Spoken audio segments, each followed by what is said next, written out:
Hello and welcome to our YouTube channel the online education point. आज हम एक बार फिर आपके लिए रागा प्रैक्टिस सेट 2 लेकर आए हैं, जो नेवी एयरफोर्स दोनों के लिए इम्पोर्टेंट है।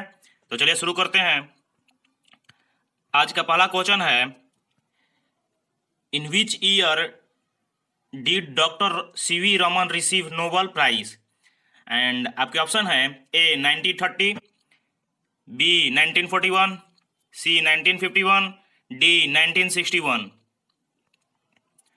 So the correct answer is A 1930। 1930 में डॉक्टर सीवी रमन को नोबेल प्राइज मिला था। और किसके लिए मिला था? तो फिजिक्स के फील्ड में उन्होंने एक आविष्कार किया था। उस आविष्कार का नाम उन्हीं के सम्मान में उन्हीं के नाम पर रखा गया है, और उस आविष्कार का नाम था रमन इफेक्ट।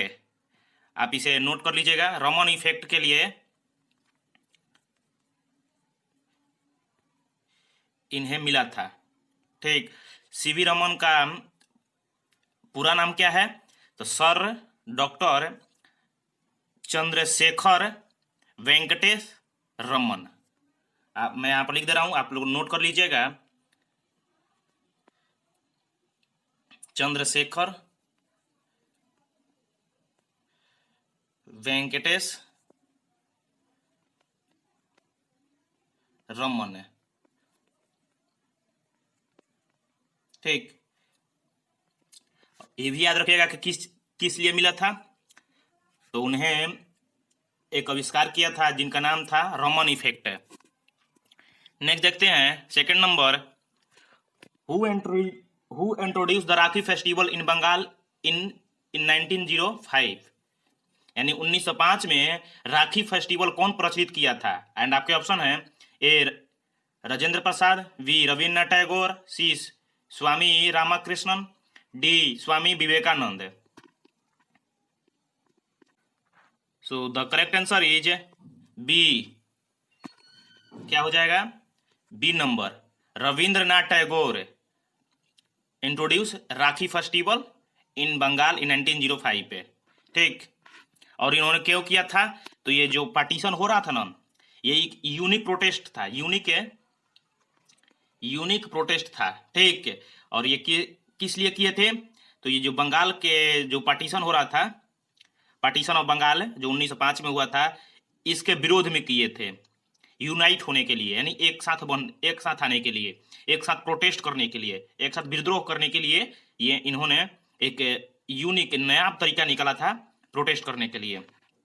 ठीक है, नेक्स्ट देखते हैं third number, first Indian music director to win an Oscar award. जो पहले इंडियन डायरेक्टर हैं, भारतीय जो म्यूजिक डायरेक्टर हैं, उन्होंने ऑस्कर अवार्ड जीता है। एंड आपके ऑप्शन है A Anu Malik, B A R Rahman, C Bappi Lahiri, D Salil Chowdhury. So the correct answer is B A R Rahman. A R Rahman पहले ऐसे भारतीय बतौर म्यूजिक डायरेक्टर है, इन्होंने ऑस्कर अवार्ड जीता है। और किस लिए जीता है? तो मैं आपको बता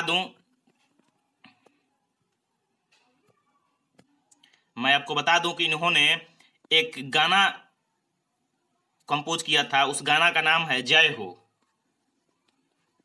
जय हो, इसलिए इनको मिला था। ठीक, और इनको 22 जन 2009 को मिला था। ठीक है, उस वक्त 21वां ऑस्कर अवार्ड आयोजित हुआ था। सॉरी, 21वां नहीं, 81वां, यानी 81वां। ठीक, 81 ऑस्कर अवार्ड आयोजित हुआ था, और इसलिए उनको मिला था। और कुछ लोगों को नहीं मालूम हो तो मैं बता दूं कि ए आर रहमान का पूरा नाम है अल्लाह रखा रहमान है। अल्लाह रखा रहमान है। नेक्स्ट देखते हैं fourth number, the revolt of 1857 at Lucknow was lead by. And आपके ऑप्शन है A Begum of Awadh, B Tatya Tope, C Rani Lakshmibai, D Nana Saheb. जो 1857 का विद्रोह था वो किसके द्वारा, लखनऊ का विद्रोह था वो किसके द्वारा लीड किया गया था, यानी किसके द्वारा नेतृत्व किया गया था। सो द करेक्ट आंसर इज ए। लखनऊ में जो विद्रोह हुआ था वो बेगम ऑफ अवध है। अब अवध का स्पेलिंग AW भी होता है और AV भी होता है, ठीक, तो आप इससे कंफ्यूज मत होइएगा। ठीक, बेगम ऑफ अवध, और उनका नाम था बेगम हजरत महल। क्या नाम था? Begum Hazrat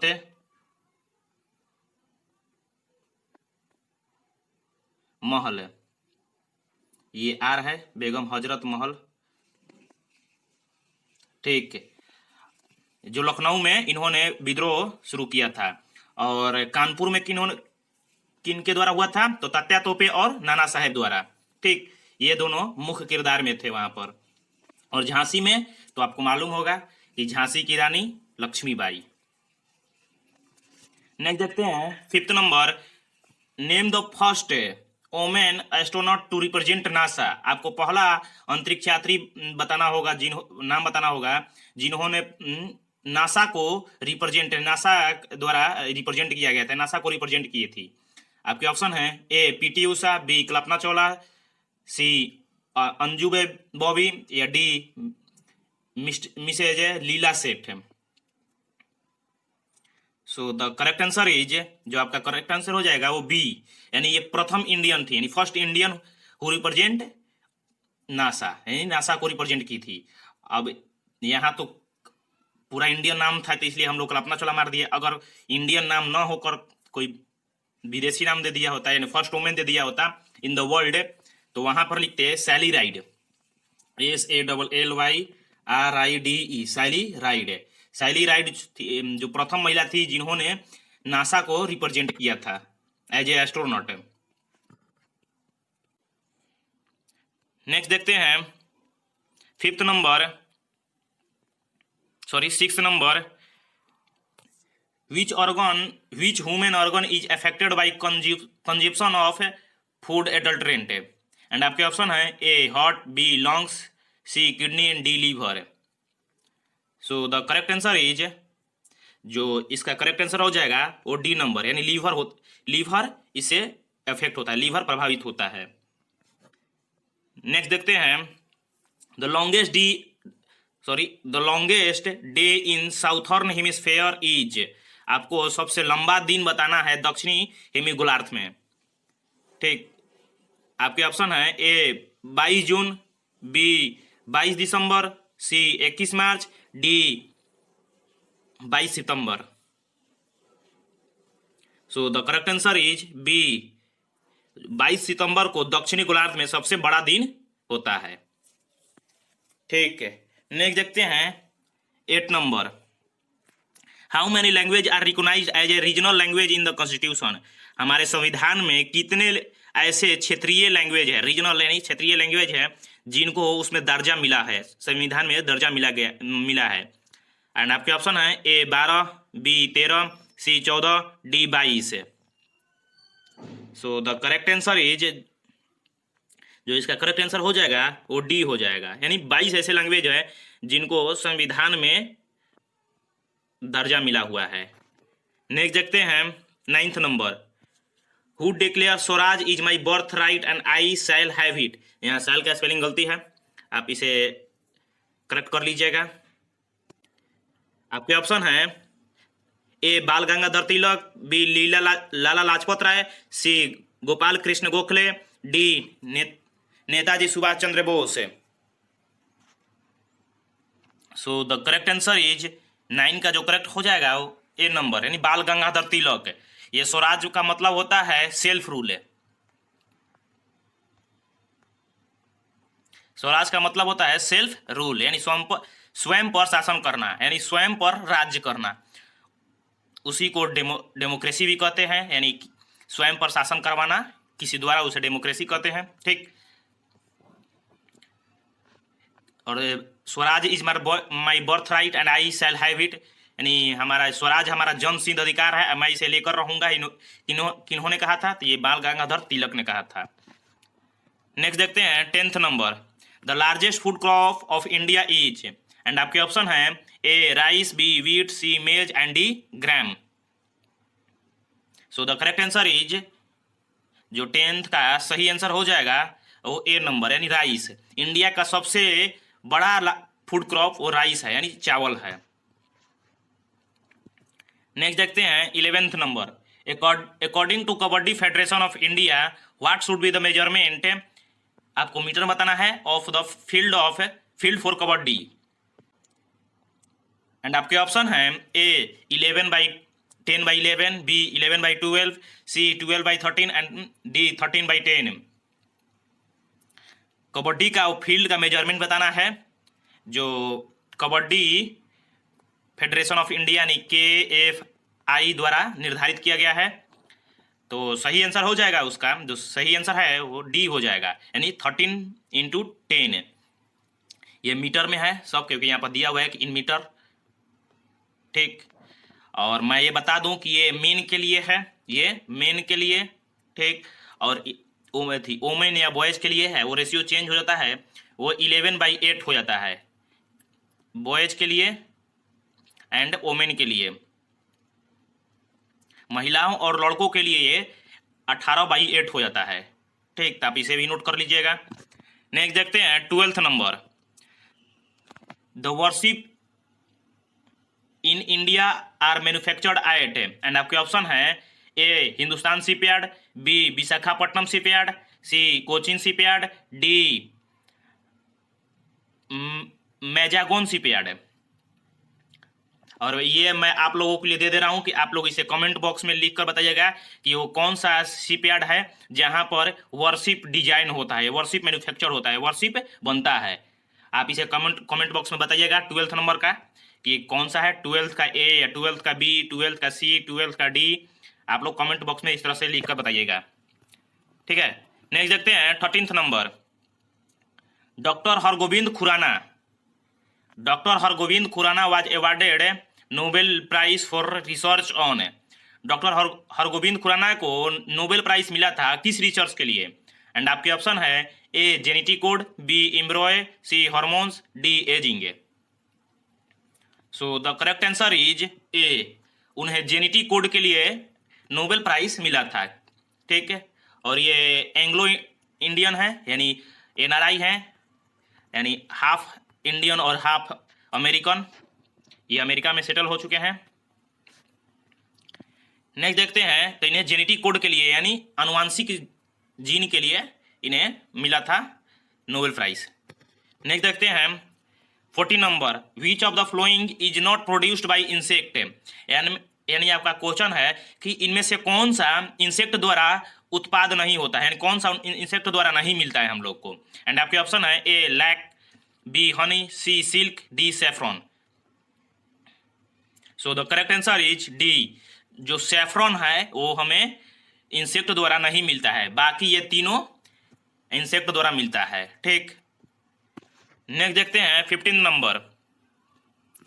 who was the chairman of drafting committee of the constitution, जो हमारे संविधान है उसका ड्राफ्टिंग कमिटी कौन था? ड्राफ्टिंग कमिटी का चेयरपर्सन यानी चेयरमैन कौन था? एंड आपके ऑप्शन है A BR Ambedkar, B doctor Rajendra Prasad, C BN Rao, D Sachchidanand Sinha.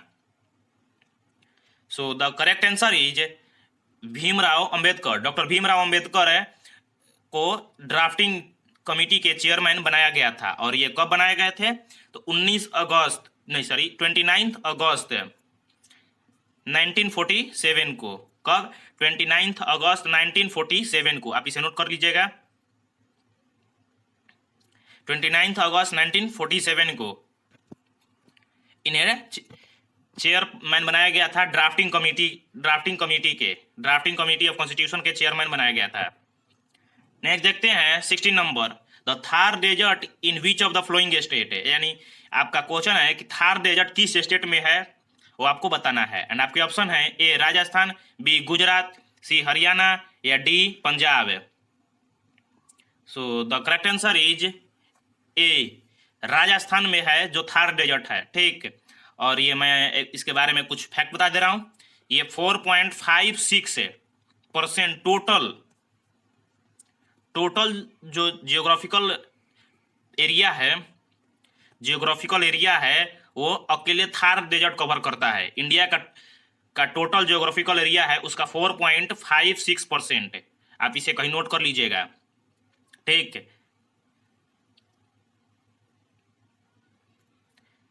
कितना? 4.56% है, ठीक। नेक्स्ट देखते हैं, who was the first black president of south Africa. यानी आपको बताना है कि कौन थे, यानी पहले ब्लैक के प्रेसिडेंट कौन थे, साउथ अफ्रीका के पहले ब्लैक प्रेसिडेंट कौन थे। एंड आपके ऑप्शन है A Nelson Mandela, B Yasser अफरत, सी येनी मंडेला और D none of these. So the correct answer is A Nelson Mandela. जो नेल्सन मंडेला थे वो प्रथम ब्लैक प्रेसिडेंट थे साउथ अफ्रीका के, ठीक। और साउथ अफ्रीका ही एक ऐसा कंट्री है जिसके 3 कैपिटल है, और उस कैपिटल का नाम बताइएगा। लेजिस्लेटिव के आधार पर, जुडिशियरी के आधार पर और एग्जीक्यूटिव के आधार पर ये तीनों को अलग अलग कैपिटल में बांटा गया है कि लेजिस्लेटिव के आधार पर ये कैपिटल होगा, जुडिशियरी के आधार पर ये कैपिटल होगा और ये एग्जीक्यूटिव के आधार पर ये कैपिटल होगा, ठीक। तो आप इन कैपिटल का नाम हमको कमेंट बॉक्स में लिख कर बताइएगा। नेक्स्ट देखते हैं, the oldest oil refinery in India is. आपको सबसे पुराना ऑयल रिफाइनरी का नाम बताना है। एंड आपके ऑप्शन है A Digboi, B Haldia, C Koyali, D Noonmati. So the correct answer is Digboi. Digboi जो है वो सबसे ओल्डेस्ट ऑयल रिफाइनरी है, यानी सबसे पुराना ऑयल रिफाइनरी है, और ये असम में है। कहाँ पर है? असम में। असम का राजधानी कहाँ है? दिसपुर है। और यहाँ के सीएम, गवर्नर, आप इन दोनों को मैं पिछले वीडियो में कवर कर दिया हूँ। अगर आपको नहीं मालूम है तो अभी जाइए और उस दोनों वीडियो को देख लीजिए, ठीक। और क्योंकि ये इम्पोर्टेंट है, एक सीएम या गवर्नर का नाम आपको एक्स वाई ग्रुप में आपको पूछेगा, एयरफोर्स का वाई ग्रुप में पूछेगा, नेवी में भी पूछेगा, ठीक। तो इसलिए आपको इन दोनों का नाम याद रखना होगा। नेक्स्ट देखते हैं, the Nobel prize are not given for which of the following field. किस क्षेत्र में नोबेल प्राइज नहीं दिया जाता है? आपके ऑप्शन है A physics, B chemistry, C peace and D music. यानी भौतिकी के क्षेत्र में, रासायनिक के क्षेत्र में, शांति के क्षेत्र में या गायन के क्षेत्र में। सो the correct answer is D. गायन के क्षेत्र में नोबेल पीस प्राइज नहीं मिलता है, इसके लिए ऑस्कर या ग्रैमी, ठीक है, ग्रैमी रखा गया है, ऑस्कर या ग्रैमी, ठीक। म्यूजिक के लिए ऑस्कर या ग्रैमी का अवार्ड दिया जाता है। नेक्स्ट देखते हैं, विच of the following is not correctly match. यानी इनमें से कौन सा सही तरीके से मैच नहीं है। एंड आपके ऑप्शन है A Pandit Ravi Shankar sitar, B M F. Husain tabla, D R K. Narayan novel, D Kaifi Azmi poetics. So the correct answer is B M F. Husain, क्योंकि एम.एफ. हुसैन तबला नहीं बजाते थे, एम.एफ. हुसैन पेंटर थे। क्या थे? पेंटर थे। और इनका जन्म 1915 में हुआ था और ये मृत्यु 2011 में हो चुकी है। और ये एक फेमस पेंटर थे। ये इनकी पेंटिंग में एक जान थी, एलिमेंट था, ठीक। इसलिए इनका नाम हमेशा आता आया था। आप इनका नाम याद रखिएगा। और बाकी सब हैं, ये जो पंडित रविशंकर जो सितार बजाते थे, ये आर.के. नारायण जो नोवेलिस्ट थे यानी नोवेल लिखते थे, और ये कैफी आजमी जो एक पोएट थे यानी पोएट्री लिखते थे। नेक्स्ट देखते हैं 21 नंबर। आपको ये क्वेश्चन मार्क की जगह पर बताना होगा कि इनमें से कौन सा होगा, ठीक है। देख लीजिए और मैं बता रहा हूं कि कैसे होगा और क्यों होगा। तो इसमें जो सही आंसर हो जाएगा वो बी नंबर होगा। कैसे? मैं बता रहा हूँ। यहाँ पर एक सीधा लाइन है, ठीक, और यहाँ पर ये 90 डिग्री मुड़ गया है, ठीक। अब यहाँ पर ये 90 डिग्री तो है, लेकिन यहाँ पर 90 डिग्री है क्योंकि पिछले हर लाइन का एक पिछला सा आगे बढ़ रहा है, पिछला एक सीरीज में बढ़ रहा है नेक्स्ट फिगर में। तो यहाँ पर ये देख रहे हैं कि ऐसे बना हुआ है। ठीक, तो हम इस चीज़ को अगर हम इरेज करेंगे, इस चीज़ को, एक मिनट, जैसे मैं बता रहा हूँ, यहाँ पर ये एक वर्टिकल लाइन बन गया, यहाँ पर ये एल तरह का बन गया, एल शेप का। फिर अगर यहाँ पर हम इसको ऐसे करते हैं तो अभी तो ये कंप्लीट होगा, नेक्स्ट फिगर ऐसा बन जाता है। तो अगर हम ऐसा देखते हैं कि ऐसा फिगर कहाँ बना हुआ है, तो बी नंबर में है। ठीक, आप उस तरह से आप इसको प्रैक्टिस कीजिएगा, ऐसे फिगर कंप्लीशन का जो बनता है, इसलिए आप इस तरह का फिगर से आप बनाकर इसे सॉल्व कर पाएंगे। नेक्स्ट देखते हैं 22 नंबर। जो 22 नंबर है, इसमें आपको बताना है कि जो क्वेश्चन मार्क के जगह पर कौन सा फिगर आएगा। मैं इसको जूम इन कर दे रहा हूँ थोड़ा सा, आपको देखा जाए। सो इसका करेक्ट आंसर होगा, जो 22 नंबर है इसका करेक्ट आंसर ए नंबर हो जाएगा। अब क्यों, मैं बता रहा हूँ। देखिए यहाँ पर ये जो फिगर है, यहाँ पर ये जो फिगर है, इसको अगर हम देखें तो इससे रिलेट करके देखेंगे, इस फिगर को इससे रिलेट करेंगे। तो जब रिलेट करेंगे तो देखेंगे कि ये जो ऐसे है ना, ये इस फिगर में, और टी ऐसे है। जब टी ऐसे है तो उसको हम नेक्स्ट फिगर में देखते हैं कि टी ऐसे लिखा हुआ है। ठीक, और ये फर्स्ट सेकंड पोजीशन पर है, तो इसमें फर्स्ट आ जा रहा है, इसमें फर्स्ट पोजीशन पर टी आ जा रहा है। तो इसमें देखेंगे कि इसमें फर्स्ट पोजीशन पर टी है ना।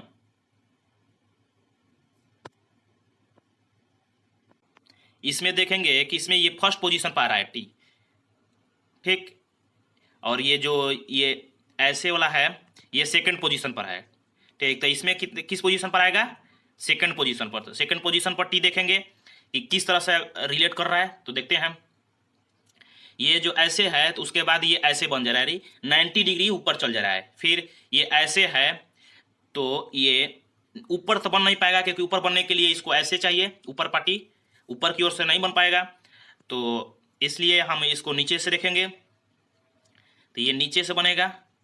ठीक, क्योंकि ये 90 ऐसे घूम रहा है, तो ये ऐसे है, तो ये 90 इधर नीचे डाउनवर्ड हो जाएगा। तो आपको किन किन में मिलता है 90 डाउनवर्ड, ये पहले देखेंगे, तो इसमें मिलता है और इसमें मिलता है। ठीक, और देखेंगे कि ये जो गोला है जुड़ा हुआ है तीर से, ये ऐसे है, तो नेक्स्ट फिगर में ऐसे बन जा रहा है।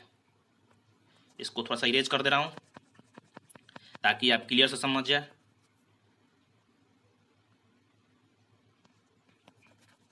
ठीक है,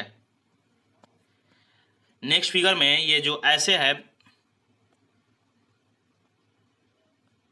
ये थर्ड फिगर में ये जो ऐसे है तो बन जाएगा ऐसे। ठीक, अब देखेंगे कि ये टी है, ये टी तो नीचे है, लेकिन ये फिगर के साथ साथ मैच करेंगे। तो इधर से पहले तो ये इधर था, अब ये बाद में इधर आ गया है, फिर ये इधर है तो ये बाद में इधर आएगा। ठीक, तो इधर किस में आएगा, ए नंबर में। तो करेक्ट आंसर ए नंबर हो जाएगा, ए नंबर करेक्ट हो जाएगा। ठीक, नेक्स्ट देखते हैं 23 नंबर। ये सिंपल है और आप सभी से करेक्ट मार सकते हैं अगर थोड़ा सा ध्यान दे तो। आप फिगर को पूरी फोकस से देखें और मैं बता रहा हूं कि इसका सही आंसर कौन होगा। आपको ऑड चुनना है, तो इसमें से कौन सा ऑड होगा ये बता रहा हूं। ये देखिए, क्योंकि इन सारे फिगर में देखिए तो ये कुछ कॉमन मिलेगा आपको। ठीक, और इसमें ये कॉमन तो है, 3 फिगर है, लेकिन ये साइडेड भी है। दूसरा नंबर, ये यहाँ पर ट्रायंगल है तो ऊपर भी ट्रायंगल, यहाँ पर ये क्वाड्रिलेटरल है तो सेम फिगर ऊपर भी है, यहाँ पर ये है तो ऊपर ऊपर हो जा रहा है। ठीक, यहाँ पर ये नहीं हो रहा है, तो इसलिए इसका डी नंबर। नेक्स्ट देखते हैं 24 नंबर में, आपको इसका ऑड बताना है। तो इसका करेक्ट आंसर हो जाएगा, जो इसका करेक्ट आंसर होगा मैं बता दे रहा हूँ, करेक्ट आंसर डी नंबर। जो डी नंबर होगा करेक्ट होगा, वो कैसे होगा मैं बता रहा हूँ आपको। यहाँ पर देखिए, यहाँ पर ये इसमें 3 फिगर है, आप काउंट कीजिएगा तो एक ट्रायंगल और एक रेक्टेंगल और उसके एक छोटा सा एक रेक्टेंगल के अंदर 3 फिगर है। इसमें भी देखिए तो ये एक सर्कल है, उसके बाद ये बड़ा सा ट्रायंगल, उसके अंदर एक छोटा सा ट्रायंगल। ठीक, तो 3 फिगर हो गया। ये स्क्वायर, उसके अंदर सर्कल, उसके अंदर एक छोटा सा सर्कल, ये भी 3 फिगर, लेकिन इसमें आप काउंट कीजिएगा तो 4 फिगर मिलेगा। आप काउंट करके देखिए, मैं जूम कर दे रहा हूं, देखिए ये एक बन गया, 1 2 3 और ये 4, ठीक। इसलिए एक काउंटिंग फिगर का है, जो फिगर दिया होता है उसमें आप काउंट कीजिएगा तो इसमें ये 4 मिल जाएगा। नेक्स्ट देखते हैं 5th नंबर। ये सिंपल है, ये भी आप इसे भी बना सकते हैं, थोड़ा सा अगर फोकस करें तो इसका करेक्ट आंसर होगा, जो इसका ऑड होगा ये डी नंबर होगा। कैसे होगा मैं बता रहा हूँ। यहाँ पर ये आप एक सर्कल ड्रॉ कीजिए और इसे हाफ बंद कर दीजिए। जब इसे हाफ बंद कर दीजिएगा तो इसका कुछ इस तरह से बन जाएगा ना। हाफ इसे इरेज कर दीजिए, इस तरह से बनेगा। अगर उसी प्रकार से आप इसे स्क्वायर ड्रॉ कीजिए, ठीक, और इसको हाफ इरेज कर दीजिए, हाफ इरेज कर दीजिए। हाफ जब इरेज कर दीजिएगा तो कुछ इस प्रकार से मिलेगा, ठीक। और ये वाला फिगर में इस सी प्रकार का मिलेगा, ठीक है, ये सी फिगर का मिलेगा। उसी प्रकार से थर्ड फिगर में देखेंगे तो ये कुछ इस प्रकार से मिलेगा। आप देख रहे होंगे कि हाफ इरेज करने पर अगर इस फिगर को हाफ इरेज कीजिएगा तो कुछ ऐसा मिलेगा। फिर ठीक उसी प्रकार से अगर हम इस फिगर को देखें तो ये 2 स्क्वायर है, जिसका कोण है जो कनेक्टेड है, और इसका जो हम देखेंगे इरेज करके कि मिल रहा है कि नहीं, तो इसका हाफ इरेज कर दे रहे हैं तो कुछ इस प्रकार के मिलेगा, कुछ ये ऐसे मिलेगा, ठीक है, कुछ ये इस प्रकार से मिलेगा। और ये फिगर दिया हुआ है, आप ये फिगर देख सकते हैं, ऐसे दिया हुआ है, ठीक। तो इसलिए इसका डी नंबर करेक्ट हो जाएगा। अब ठीक है, आज के लिए बस इतना ही। अगर ये वीडियो अच्छी लगी तो लाइक कर लीजिएगा, चैनल को सब्सक्राइब कर लीजिएगा, ठीक है। अगर आपको पीडीएफ चाहिए तो टेलीग्राम पर जुड़ जाइए, वहाँ पर हम पीडीएफ प्रोवाइड करा देंगे। Thank you.